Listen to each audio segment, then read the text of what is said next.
Good afternoon. Welcome to another episode of Live Healthy Miami Gardens Live. It's so good to see you today. My name is Melissa P. Dunn. I am the CEO of MD Marketing Network. I'm also a member of Live Healthy Miami Gardens Communications Subcouncil, and I usually join you once a month to talk to you about different issues that's really designed to elevate our consciousness so that we can live a healthier, more abundant life in the city of Miami Gardens. And of course, wherever possible, prevent COVID 19, protect ourselves, and also ensure that we're fully vaccinated. So today we have a very special guest. It's summertime, y'all. And so we're going to be focusing on emotional well being. And I have a very special guest here with me today, Dr. Belinda Paulicin. She is the VP of Programs and Services at Gilda's Club, South Florida. She's also an entrepreneur, the founder of RISPA Group. So she's a social worker, she is a trainer, she is a woman of faith, and a woman that's dedicated to using her life to make the world a better place. Ladies and gentlemen, put your hands together for Dr. Belinda. Hey, Dr. B. Hello, good to see you. Good to see you, Oh, Lisa. thank you so much for joining us today. How are you? Great. How are you? I am well. I am well. And how appropriate for me to be feeling so joy filled when we're going to be talking about mental wellness. Yes, the pathways to well-being. Yes, The those are pathways to well being. yeah. Before we dive into the subject, tell me a little bit about you and your background. So I'm a licensed clinical social worker. I have both my master's and doctorate in social work. I have been practicing for many years, almost 25, 30 years, and I love what I do. I currently work at Gilda's Club South Florida, as Vice President of Program and Services. We provide free cancer support for anyone impacted by cancer, whether you're adults or children. All of our services are free, which is a great thing, especially since cancer can have a lot of financial toxicity to it. Mm-hmm. So, needing that emotional support through psychosocial services, as well as we focus on healthy living, really having that balance. Everything on tools that you might need as someone is impacted by cancer. And I have a passion for women's issues. I've worked very much around women, whether they're health issues, domestic violence issues, those kind of public health concerns are also an area that I have a passion for. And this topic, talking about the pathways to well-being, I have utilized some of the tools that we're going to talk about in helping individuals with health issues, as well as those who may not have health issues, but ways to prevent how to prevent maybe potential mental health or physical health issues. And why is it important for us to take care of our mental and physical well being, Dr. Belinda? Well, it's important because it can make life quite difficult if we don't, and then we're dealing with the challenges that come once someone receives either a physical ailment or a mental health concern. So those are important overall for our society, overall for our own well-being, for us to be able to function in the world. It's impactful that it's important that we do this, or it can have a lot of negative impacts. Yeah, I agree. And, especially now that we are, quote unquote, coming out of COVID. I don't know about you, but for me, the last couple of years have been a different kind of stress, right? What tips could you offer folks like me that's still maybe feeling just a little bit anxious as we get back to our new normal? Yeah. Well, one, I want to normalize it. We just went through seeing hours of very traumatic images on television, or ourselves having individuals we care and know who have been impacted in very traumatic ways with COVID. Due to COVID, we watched our communities be devastated. We saw the issues of injustice. We saw the impact, the disparities that COVID really raised to the surface that were always there, but now they've become a lot more obvious that we really can't ignore those health disparities, right? So what we saw is people under tremendous stress. And now what we're seeing is that as the pandemic has now been considered, formally ending, and there's still individuals who are trying to live with the impact that the pandemic has had for sure. to have. And everyone is still trying to figure out their space in the world that is a very different world that before the pandemic. So before the pandemic, during the pandemic, and now we're at this post area, the world is very different. Even the way we see health is very different. There's still the debates as to what's the best way to approach one's health. The level of disparity is very clear. And now how do we fix that? How do we start working on those issues? All of that is impacting all of us right now. We're still figuring out how is this world gonna move and look in this post-pandemic era. Yeah, for sure. And the thing that's so curious for me, Dr. Belinda, is you work every day with folks who may have gone through or been impacted by cancer in some way. And then on top of it, you had the pandemic, and on top of it, you still have to continue with whatever life looks like for you, right? Whether it's going to work or with kids. Did you and your team experience an elevated level of stress? Yes, what we saw, an elevated level of stress. Prior to COVID, individuals were able to find support and connect with others. During COVID, they had to isolate. And so we saw the level of isolation increase. And isolation has an impact on one's well-being. It's one of the things we tell folks is when you do have a diagnosis like cancer or another health issue, is to find support, is to connect with others. Well, the pandemic said, no, if you do that, it could put you at risk. So that messaging, that living with just not only the fear of you having a terrible disease, but also being able to catch another disease, which can definitely impact your chances of having a good outcome with the current disease, illness that you have, such as cancer.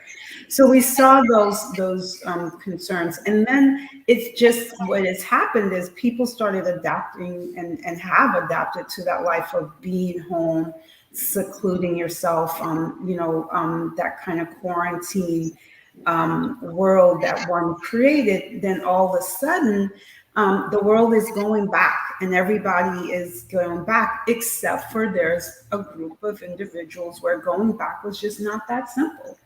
It was just go out there and not wear masks and go back to life being normal. And so it really just started to make more of a separation, and people felt even more isolated because it wasn't always that simple for everyone. It's so funny that you said that. I was talking to a good friend of mine just earlier this week, and he was sharing that he was taking his granddaughter back to college. She's a freshman going to college. And when choosing the college, one of the things that she was concerned about was mass shooting, which is another stressor that we've seen over the last couple of years. And so when making a decision about which college to go to, she only wanted to choose a college that was in driving distance from her home. so that if anything happened, she could get home quickly to her family. And that's another stressor that we've gone through in the last couple of years, not just the pandemic, but this whole mass shooting phenomenon that America is seeing a rise of. Yeah, and you just think about it. Everyone is navigating a world where safety is now something you think about when you're making your decisions, Mm. right? So we have a generation that are thinking about things that other generations didn't have to think about. Where do I go to school? Or if I go to school, should I sit a certain place? Because if there was a shooting, I want to make sure I'm able to get out. You hear those conversations among young people, children, that again, that's pretty traumatizing. That's Yeah. pretty much they are learning to live with this concept that this is just not that safe of a world.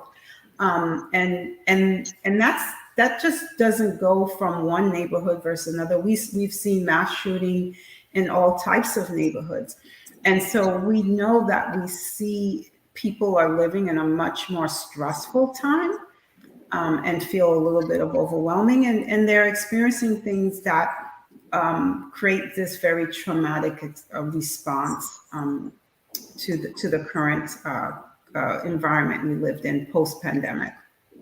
So, given all of these stressors and the way the environment is right now, what advice, what tips you have to offer that would help us to navigate and create really our own pathway to wellness? Well, the first thing is your physical health is important. If you feel bad physically, it's going to impact everything else that may be going in your life. So, importance of keeping up with those healthcare appointments for your checkups. If there's cancer screenings, making sure that when it's your time or when it's the appropriate time in your life for those screenings, such as if you're a woman and you're in your 40s, and start having that conversation about those mammograms, other cancer screenings that you should have. Make sure that you're up to date on your vaccinations. Talk to your doctor. Have a plan for your health, overall health, and well-being. Talk about what are some of your risks, your family history. Make sure your doctor knows that and have a discussion about those things. Those are important. Prioritizing exercise and movement. That is also very key. One of a great stress reliever, but also very important for your overall health. And another thing, in our communities, we have to really take a look at our diet and nutrition.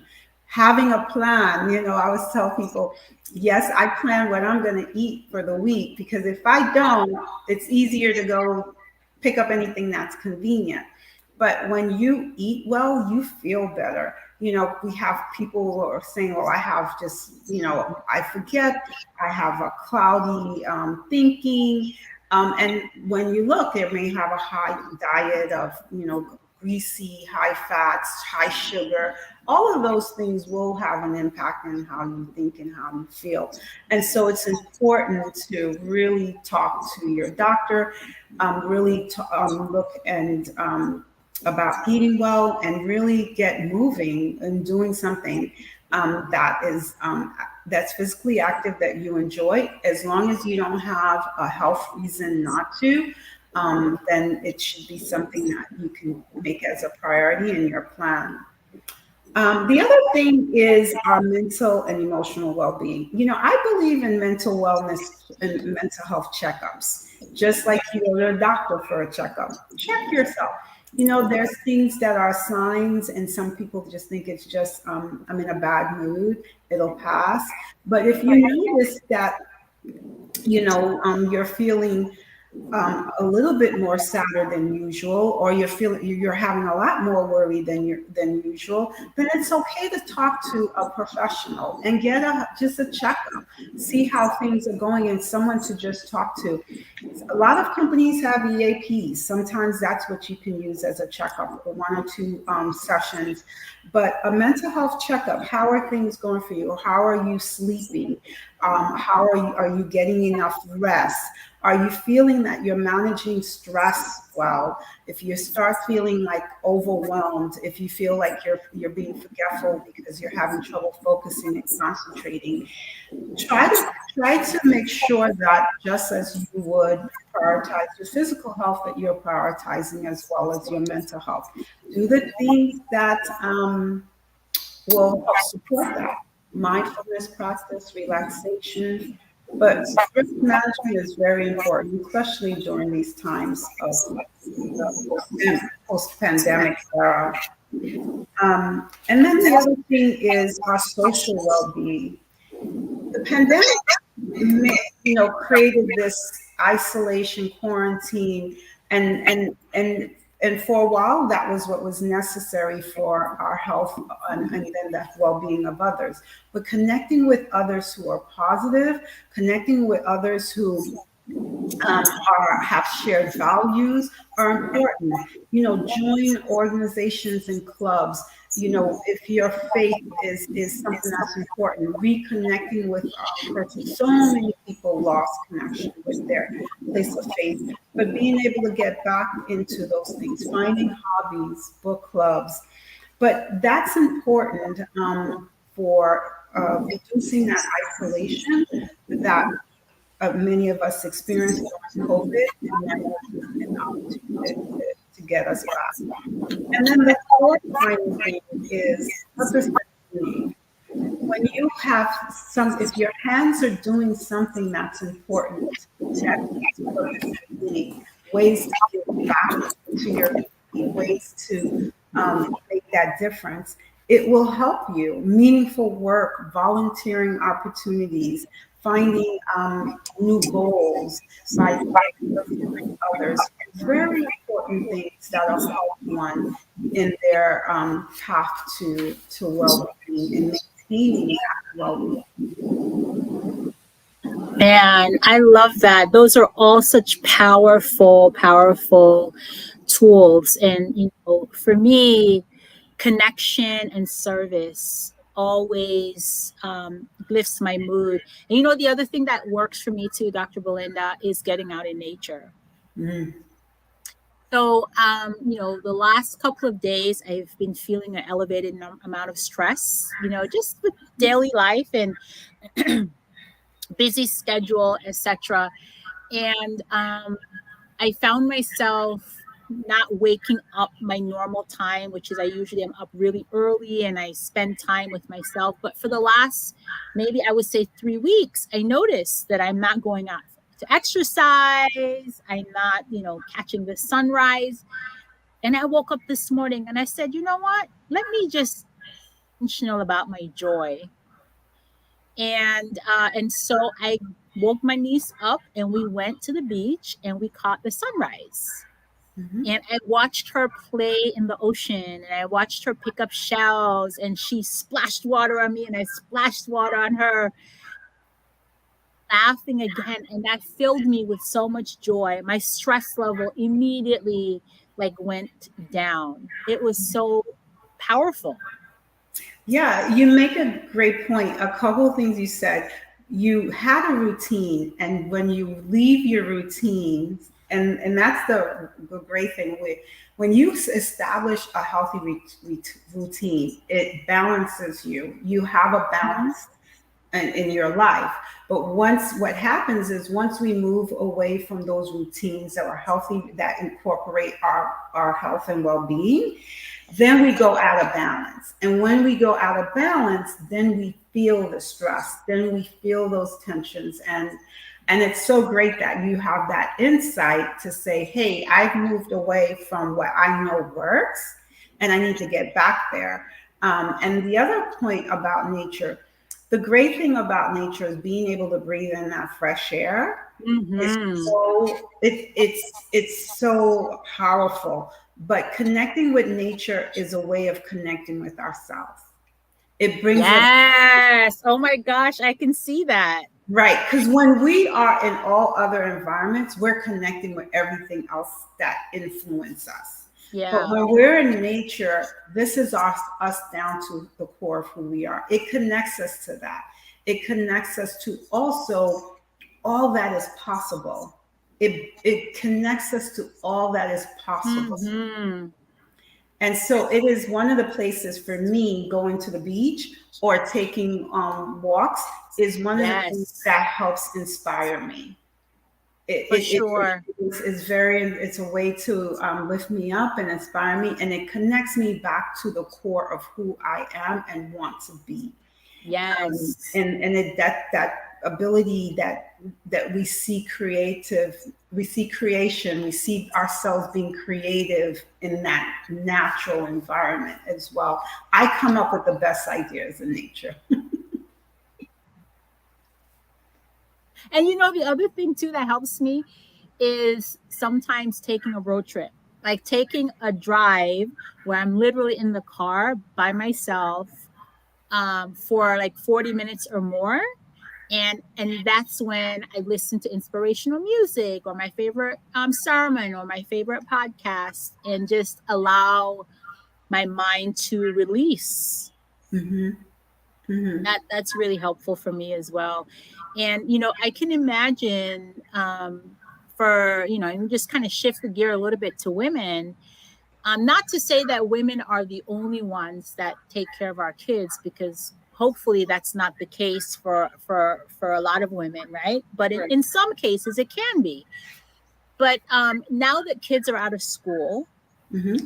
and you now have to juggle camp and daycare and pickups and drop-offs even more than when they're in school, I would imagine that for some people the summertime could be a little bit more of an elevation in stress. It could. And I think the thing with stress is planning, right? The more you're planning, if um, you plan out your strategy to address something like your children being home, or having to get them to camp, or having to do those are very important things. I think that when we're talking about managing stress, most of the time is when we are being reactive to life, as opposed to taking a little bit of an approach to plan, and how does this fall in line with my goals. And it's just as you said, being intentional and is very important, because then you're not responding to circumstances all the time. Then you'll be feeling like, a puppet on a string, where life is just pulling you here and there. But when you're able to plan things out, you will feel less stressful. I don't know how people do life without a to-do list. I just don't know. Listen, do you know what? I think that perhaps you just gave me the biggest nugget ever. So I am this all of a sudden this conversation is all about me. I don't know if you've noticed it, but Good, good. so I have several different hats like a lot of other people do.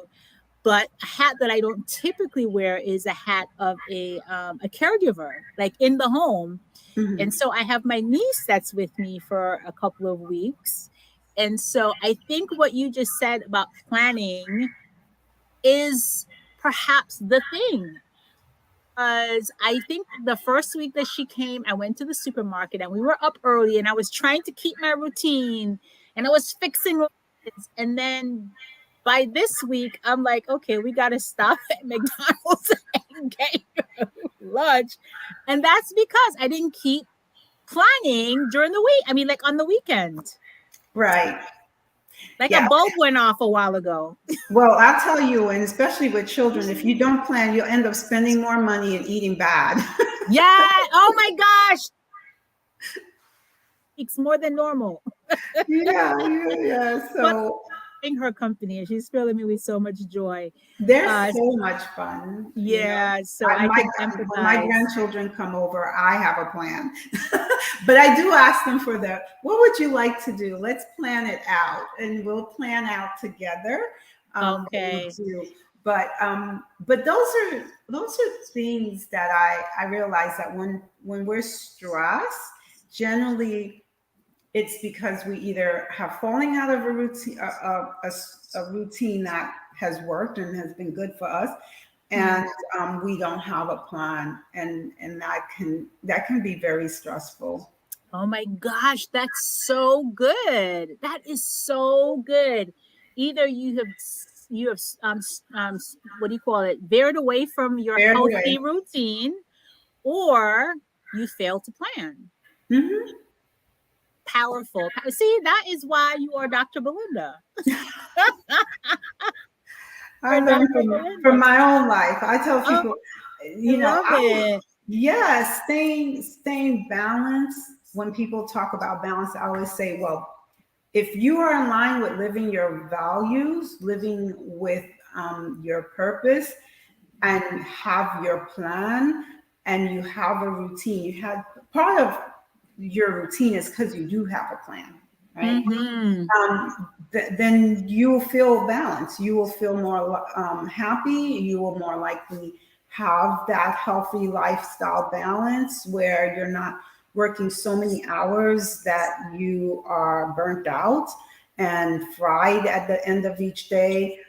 You have to find your day that, I always tell people, being a little tired at your end of the day is not a bad thing. It's if you feel burnt out and you feel exhausted, then I would say let's take a look at this. And if you're too exhausted to do anything for your own self-care, then we really have to take a look at what's going on. I'm a big. I know people use that self-care as this, buzzword. Everyone is saying it, but I really support. Especially, I try to encourage women about self-care because that is not something that we, I know I didn't grow up hearing that. It was like, what does that mean, self-care? That seems almost selfish that you want to take time from yourself and your family and do things for yourself. But honestly, it is the best way to make sure that you can take care of others. And then making yourself a priority means that you'll be your best self in order to help anybody else in their situation. I love that. I love that. And I know at Gilda's Club, you provide support to folks who are caregivers to people with cancer. Could you talk a little bit about that? Yes. So one of the things with our caregivers, we have support groups. We also encourage them to, in their own self-care, healthy living classes. So yoga, meditation, book clubs, anything that has more of a mindfulness base. And we encourage them to take care of themselves.